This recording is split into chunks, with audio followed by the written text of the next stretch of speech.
Bonjour à toutes et à tous et bienvenue dans ce nouvel épisode de WWE News. Au travers de cet épisode, comme lors de chaque épisode, nous allons revenir sur les 4 news les plus importantes de la semaine à la WWE. Nous allons entre autres parler de Braun Strowman qui n'est peut-être pas rétabli à 100%, de Eric Rowan, de WrestleMania 36, oui je sais, le 35 n'a pas encore eu lieu, on va déjà parler de WrestleMania 36, et enfin nous allons parler de Chris Jericho. Pour commencer, Braun Strowman, alors vous le savez, il s'est blessé à l'épaule et a subi une opération, ce qui l'a écarté des rings pendant un petit bout de temps. On avait déjà de l'inquiétude quant à la présence de Braun Strowman lors du dernier pay-per-view, à savoir TLC. On ne savait pas s'il allait être établi à temps pour affronter Baron Corbin dans un TLC match. Et au final, on s'est rendu compte que non, il n'était pas rétabli à temps puisque la WWE a dû mettre en place un scénario pour l'écarter du match, et comme vous l'avez vu si vous avez regardé le pay-per-view, finalement ce sont d'autres superstars qui sont venus en aide à Braun Strowman et qui ont coûté le match à Baron Corbin.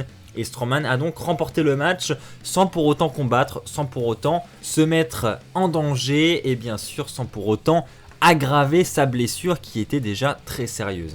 Et donc à l'approche du Royal Rumble, donc plus on avance, plus on attend un rétablissement favorable de la part de Braun Strowman, et bien figurez-vous que ce ne serait toujours pas le cas. Du moins ce sont les sites américains qui nous rapportent cette information. Les médecins n'auraient toujours pas donné le feu vert à Braun Strowman à l'heure actuelle, et ça devient vraiment inquiétant parce que vous imaginez bien, on a un match entre Braun Strowman et Brock Lesnar qui a été annoncé pour le titre universel au Royal Rumble. L'annonce a été faite, donc on ne peut plus vraiment reculer. Et donc les officiels se retrouvent un petit peu dans la même situation qu'à TLC, c'est-à-dire booker un match avec un lutteur dont on n'est pas sûr qu'il sera à 100% lors du pay-per-view. Et donc imaginez si une fois de plus on avait un Braun Strowman qui n'était pas autorisé par les médecins pour combattre au Royal Rumble, qu'est-ce qu'on va faire? On ne peut pas se repermettre de refaire le même scénario qu'à TLC, c'est-à-dire avoir des lutteurs qui vont venir tabasser Lesnar, et puis même j'y crois pas du tout. Et puis on peut pas non plus annuler un match comme ça, un match si important à quelques semaines du pay-per-view. Voilà, ils ont commencé à construire la rivalité, etc. Donc voilà, j'espère que ça va se rétablir plus vite que prévu pour notre ami Braun Strowman, qu'il sera apte, parce que personnellement je ne sais pas ce que vous en pensez, mais moi j'ai envie de le voir ce match, mine de rien, au Royal Rumble. Braun Strowman, Brock Lesnar, c'est quand même un choc de titans. Je pense qu'on a tous plus ou moins envie de le voir. On a envie de voir Braun Strowman champion universel notamment. Bon, je suis pas sûr qu'on le verra au Rumble, mais on a envie en tout cas de voir ce que peuvent donner ces deux lutteurs dans un vrai match en face à face. Et ben pour ça, il faut qu'il soit apte, et on espère, on lui souhaite un prompt rétablissement parce qu'on ne veut surtout pas que sa blessure s'aggrave. Donc voilà, ce qu'il faut retenir, c'est que à l'heure où je tourne cette vidéo, Braun Strowman n'est toujours pas à 100% et on ne sait pas s'il sera à 100% pour le Royal Rumble, d'où mon inquiétude. On va maintenant parler d'un lutteur qui lui devrait revenir très prochainement, du moins on le pense. C'est le PW Insider qui rapporte cette information, donc autant vous dire qu'elle est plus que fiable. En fait, Eric Rowan a été aperçu au Performance Center, qui se situe en Floride. Vous savez, c'est le centre d'entraînement des lutteurs, le centre de formation, et donc il a repris les entraînements, notre ami Eric Rowan, donc ce qui voudrait dire que il serait bientôt prêt à revenir. Pour rappel, il avait été blessé l'été dernier alors qu'il avait un match face au New Day pour les titres par équipe. Il s'était blessé au niveau du biceps et son retour est prévu pour cette année 2019. On n'a pas de date précise, mais il devrait revenir en ce début d'année. Donc quand exactement, on ne sait pas, mais ce que l'on sait aujourd'hui, c'est qu'il a repris les entraînements. Et en général, vu ce qu'on a vu dans le passé, quand un lutteur commence à reprendre les entraînements au Performance Center et commence à poster des photos, enfin là en l'occurrence il n'a pas posté de photos mais il a été aperçu, généralement dans les semaines qui suivent on a un retour à la télévision, donc on peut s'attendre à un retour de Eric Rowan. Maintenant qu'est-ce qu'il va faire? Je vous avoue, refaire équipe avec Luke Harper, reformer les Bludgeon Brothers et de nouveau les avoir aux alentours des titres par équipe, je suis pas ultra chaud. Eric Rowan en solo, je suis pas ultra chaud non plus, mais bon, ça reste mon avis. Mais voilà, donc je ne sais pas ce qu'ils vont lui donner. Est-ce qu'il va revenir sur le devant de la scène? Est-ce qu'ils vont le relancer dans la division par équipe? Aucune idée, je pense qu'ils vont opter pour cette option-là. Mais j'espère pas en solo quoi, parce que Eric Rowan en solo c'est très compliqué. Dites-moi ce que vous en pensez dans les commentaires, mais moi je suis vraiment pas chaud quoi. Nous allons passer à la troisième news de cet épisode et nous allons parler de WrestleMania 36. Alors on ne sait toujours pas où sera le show et justement cette news concerne le lieu. Alors vous le savez, on est début janvier et c'est généralement aux alentours de cette période qui est révélée la destination de la prochaine édition de WrestleMania. Donc l'édition de cette année, vous le savez sans aucun doute, elle aura lieu à New York et dans le New Jersey. Donc on aura WrestleMania dans le New Jersey et puis tous les événements autour, donc le Raw, Postmania, SmackDown, NXT et le Hall of Fame qui auront lieu au Barclays Center à Brooklyn. Et aujourd'hui, on a des informations qui nous remontent également des sites américains quant à la location de WrestleMania 36. Et ce serait la Floride qui aurait été choisie comme lieu. Alors vous allez me dire, oui, on a déjà eu WrestleMania 33 en Floride, à Orlando, en 2017, et c'est vrai, donc je suis totalement d'accord avec vous, mais il faut savoir que la Floride serait un petit peu une destination favorite de Vince McMahon. Vince McMahon aimerait bien cet endroit et aurait décidé de refaire l'édition l'année prochaine en Floride. Maintenant, les sites de news rapportent également que ça ne serait pas Orlando, donc ça serait en Floride, mais pas Orlando. Donc après, des villes en Floride, il n'y en a pas 36 000, hein, donc personnellement... Donc là c'est moi qui dis ça, hein. C'est vraiment pas stipulé dans la news et voilà, c'est ma déduction à moi.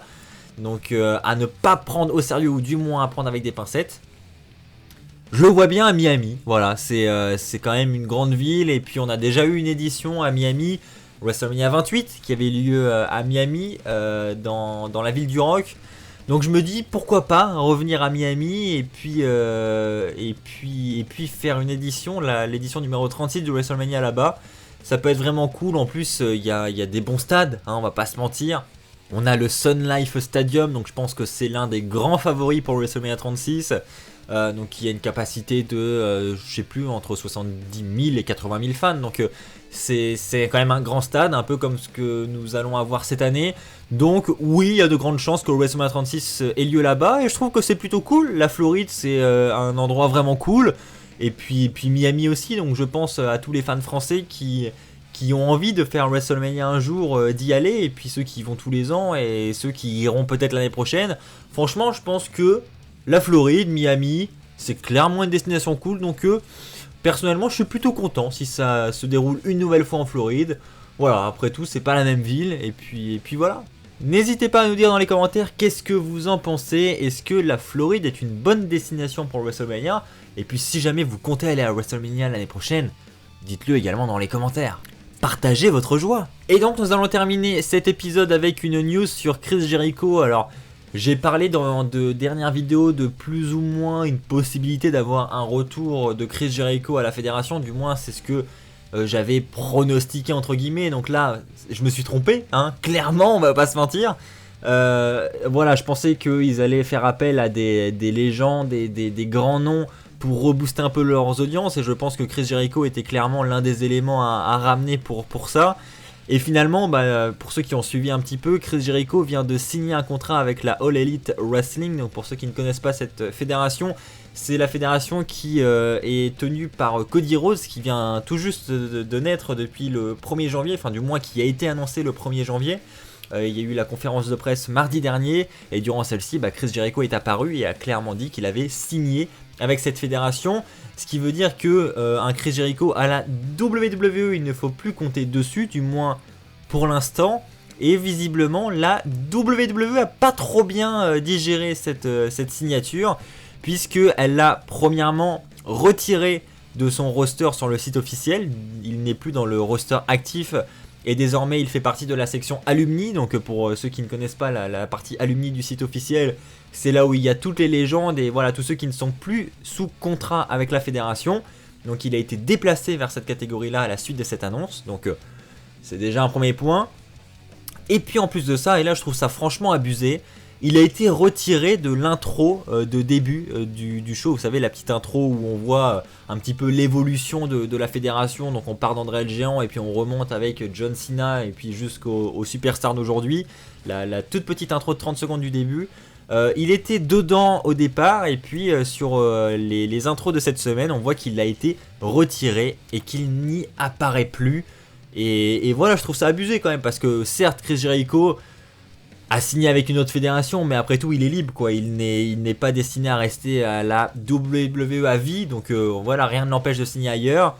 Et bah visiblement la fédération n'aime pas l'infidélité puisqu'il a été retiré, et je trouve ça dommage parce que voilà, c'est pas parce qu'on signe ailleurs que on ne fait plus partie de l'histoire de la WWE, et pour ça voilà il mérite de rester dans cette intro parce que comme je l'ai dit tout de suite, il y a des catcheurs de toutes les époques, voilà, il y a même des catcheurs qui ne sont plus à la fédération aujourd'hui, bon, qui ont plus ou moins des contrats de légende, mais voilà, tout ça pour dire que je ne vois pas l'intérêt de le retirer et de le blacklister comme ça, donc c'est dommage.